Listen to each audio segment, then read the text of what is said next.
Quicktime right up here to make a screencast for free. It comes free on most Macs.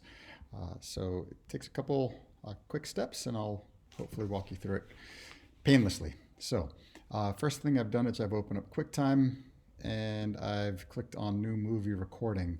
That'll open up this image of my face right here, which a lot of people like to have as a personal touch, and you can shrink that down, and then that will be filming in the corner.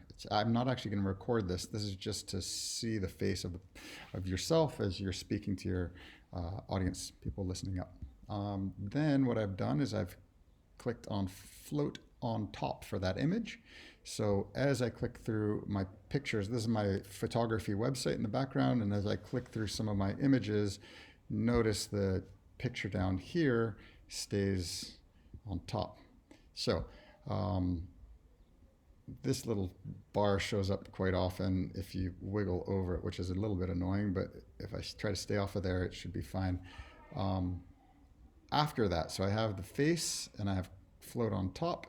After that, I click New Screen Recording, and which I've done already, but I can show you what that might look like here. If I do New Screen Recording, I get some options, and I've done a full screen. I know I'm recording right now because I see this icon up on the top of the screen. I also see the green light on my camera showing me that I'm recording as well. When I'm done with my recording, so I've gone through, I've talked about things, and here we go, everyone's been informed.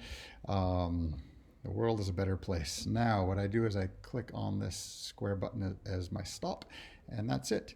And I can save that and upload it to YouTube or wherever you share your videos. Okay, I hope that helps somebody out there. Talk to you later. Bye.